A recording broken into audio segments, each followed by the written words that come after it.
Bonjour. Alors, nous sommes venus aujourd'hui à votre rencontre pour parler de votre livre « Peut-on rire de tout ?» qui est sorti chez Jean-Claude Lattès. Alors, c'est un livre qui parle d'un sujet important, mais d'une manière humoristique. Oui, enfin, j'espère que le livre est drôle, parce que s'il était sérieux, ce serait dramatique. Parce que j'aborde dans le livre des sujets qui fâchent. La question que je pose, c'est peut-on rire des catholiques, des juifs, des musulmans, des handicapés, des enfants, des vieux, des malades, de moi. Le sujet sur moi est très bref, c'est un chapitre très court. Je pose la question, peut-on rire de moi et je réponds, je n'en vois pas l'intérêt. Bon, hop, on passe au chapitre suivant. Et en fait, j'essaye, avec cet humour grinçant qui me caractérise, effectivement de passer à travers tous les sujets qui peuvent être polémiques. Et je pensais me fâcher avec la terre entière après ce bouquin, et finalement ça a fait rire tout le monde, et j'ai eu aucun procès, et donc je suis un peu inquiet quand même. Peut-être que c'est parce que vous n'avez pas, entre guillemets, été assez loin. Non, je plaisante. Alors, c'est vrai qu'on vous connaît avec le chat, c'est un humour, on va dire, d'après moi, hein. Vous êtes un peu l'héritier de Vos, de Ionesco, un humour, amour aussi, vous le faites avec amour. Vous jouez beaucoup sur les mots, sur le langage. Oui. Oui, entre autres. C'est-à-dire qu'on a parfois, pour les traductions de mes livres, on s'est penché sur cette question du langage. Est-ce que mes textes, est-ce que mes gags sont traduisibles ? Bonjour les amis, c'est des amis qui passent, excusez-moi. Est-ce que c'est traduisible ? Alors, quand c'est des jeux sur les mots, sur la langue française, évidemment, on ne peut pas. Et puis on s'est rendu compte, mais il n'y a pas plus de 25-30% de mes dessins qui ne sont pas traduisibles. Tout le restant l'est. Et donc, c'est un héritage que je revendique, évidemment, de Vos, Ionesco. Si je devais citer toutes mes influences, il y en aurait beaucoup. C'est Chaval, c'est Steinberg, c'est Reiser, c'est toute l'équipe d'Harakiri. Parce que ce qui m'a permis, avec le chat plutôt m'a permis de naviguer entre de l'humour poétique, absurde, tendre, mais aussi très vache. Et j'adore être là où on ne m'attend pas. Quand on m'attend sur du jeu de mots, je suis dans l'humour trash. Et quand on m'attend sur quelque chose de violent, je suis dans quelque chose de plus poétique. J'essaye d'être insaisissable. J'essaye de me renouveler en différenciant les genres aussi. Alors, peut-on rire de tout ? Moi, j'ai 2 chats. Quand je me moque d'eux, bon, ils sont vexés 5 minutes, mais après ça passe. Peut-être que c'est aussi parce qu'il n'y a pas de lobby de chats. C'est vrai que les lobbies ont tendance peut-être à cristalliser un peu ces questions-là et à finalement à jeter de l'huile sur le feu, à faire comme si c'était un combat avec 2 camps, en fait. Bien sûr, le chat est philosophe, le chat est au-dessus de tout ça. Le chien, lui, il est moins... Le chien a tendance à se prosterner devant son maître. Et dans ce sens, le chien est plus proche de l'homme, qui a besoin, depuis des millénaires, de se prosterner devant une force supérieure. Moi, je crois que les hommes, de quelque religion qu'ils soient, se sont fabriqués des religions pour avoir quelqu'un par qui se faire dominer, un dieu imaginaire devant lequel ils s'aplatissent, se prosternent. Et si vous regardez le comportement du chien, c'est pareil. Il a son maître devant lequel il n'ose pas moufter. Il suffit que le maître gronde un peu et le chien se couche comme une carpette. Tandis que le chat, il est indépendant. Et c'est ce que j'aime, moi, dans ma vie à moi. Je préfère être comme un chat que comme un chien. C'est-à-dire que si on me lance un bâton, je ne vais pas forcément le chercher pour le ramener. Très bien. Alors, vous avez sorti ce livre, c'est sans doute une coïncidence, au moment où, juste après l'affaire Dieudonné, qui a posé aussi la question jusqu'où pouvait aller le rire. Alors, est-ce que rire à propos des Juifs, est-ce que ça a une spécificité par rapport à rire, je ne sais pas moi, sur les catholiques, sur les chrétiens ou sur les musulmans ? Je pense qu'on peut d'abord, l'humour juif étant tellement réputé, prouve que les juifs sont les premiers à rire d'eux-mêmes. Je pense que c'est d'abord le passeport pour tout le reste. Si on est capable de rire de soi-même, après, ça donne le droit de rire de tout le monde. Ça, c'est la première chose. Maintenant, est-ce qu'on peut rire dans notre monde actuel, dans notre société, de droit d'expression ? Est-ce qu'on peut rire de la même manière des juifs, des catholiques, des musulmans ? Je n'en suis pas sûr. Il est certain que Enfin, moi, je vois aussi la loi. C'est-à-dire que si c'est un rire généreux, un rire de partage, un rire de dénonciation des injustices, c'est un rire progressiste. Tandis que si c'est un rire qui blesse, un rire qui humilie, un rire qui peut être un appel à la haine raciale, c'est un rire méprisable. Alors, excusez-moi de vous couper, c'est très compliqué parce que dans le cas de Dieudonné, il y a beaucoup de juifs qui se sentent blessés par son humour, mais il y a aussi beaucoup de juifs que Dieudonné fait rire. Bien sûr.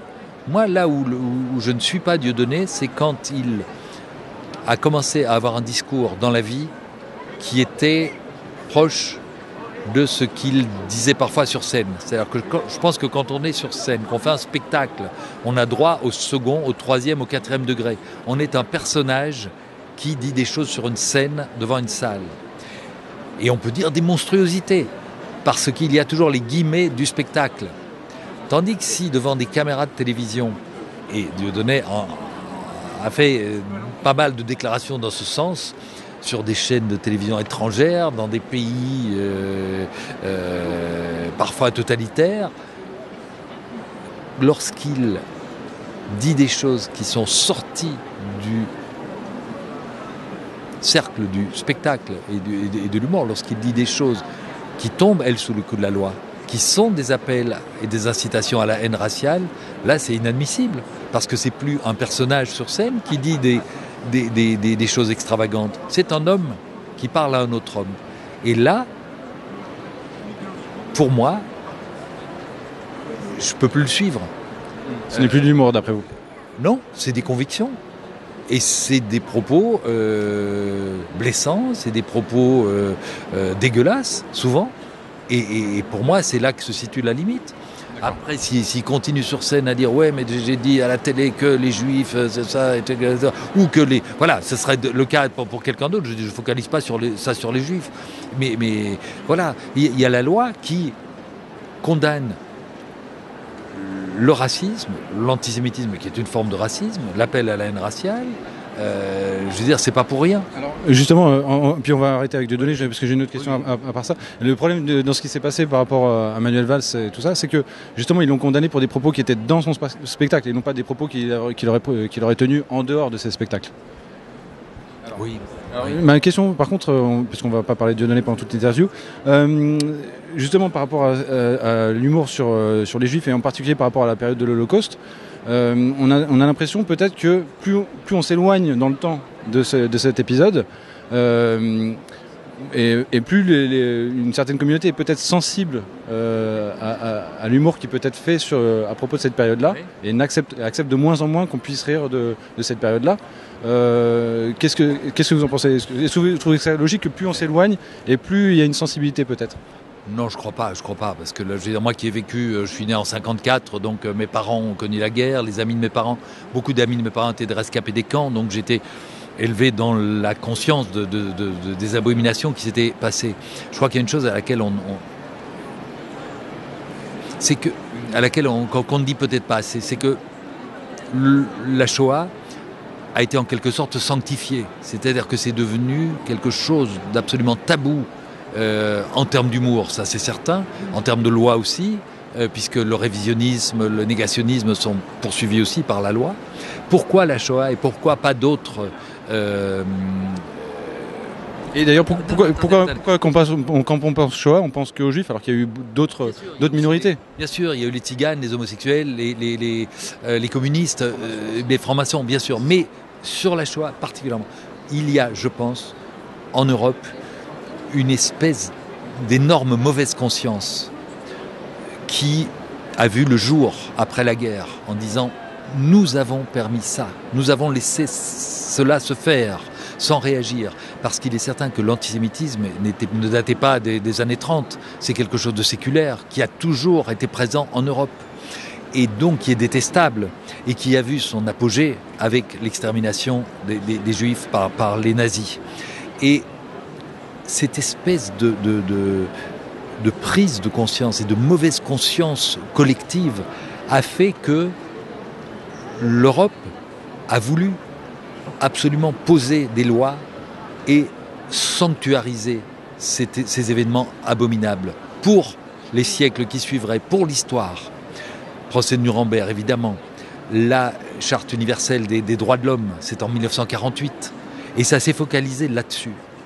Maintenant, le massacre des Indiens d'Amérique du Nord, le génocide arménien, le massacre des Noirs lors de l'esclavagisme sont des événements tragiques, aussi respectables que la Shoah, évidemment. Mais il se fait que la Shoah, ça s'est déroulé ici, à quelques centaines de kilomètres, enfin ici en France aussi, en Europe, dans l'Europe, donc dans notre monde soi-disant civilisé.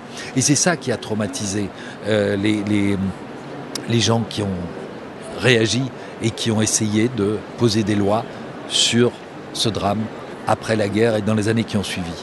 Maintenant, il faudrait effectivement faire un travail de mémoire sur les dégueulasseries commises par des hommes contre d'autres hommes à travers l'histoire, c'est certain. Mais vous pensez que le rire permet d'exorciser quand même ? Je suis certain que le rire est tellement lié à l'humain et à la flamme qui brûle et qui brille en nous. Et des amis de mes parents dont je vous parlais, rescapés des camps, m'ont dit qu'ils avaient ri aussi en camp de concentration, que l'humour leur avait permis de tenir le coup, de garder en eux cette lueur d'espoir et ce sentiment de liberté. Ils se disaient, si on continue à pouvoir rire dans notre tête, c'est qu'on n'est pas asservi, c'est qu'on n'est pas totalement déshumanisé par ce qu'on nous fait subir. Et ceux qui n'ont plus cette faculté à un moment ont lâché la rampe. Et c'est hallucinant de se dire que même dans le drame le plus profond, le plus absolu, l'être humain continue à avoir ce recul, cette insolence et ce besoin d'esprit de dérision. C'est donner beaucoup de place à l'humour dans la vie, mais moi c'est la place fondamentale que je lui donne. Et je pense que plutôt que de diviser les hommes, un rire de qualité peut les rapprocher. Et Wolinski disait d'ailleurs, l'humour est le plus court chemin d'un homme à un autre. Si vous faites rire quelqu'un, vous vous en ferez un ami plutôt qu'un ennemi. Eh bien, Monsieur Gueluc, merci beaucoup pour cette interview.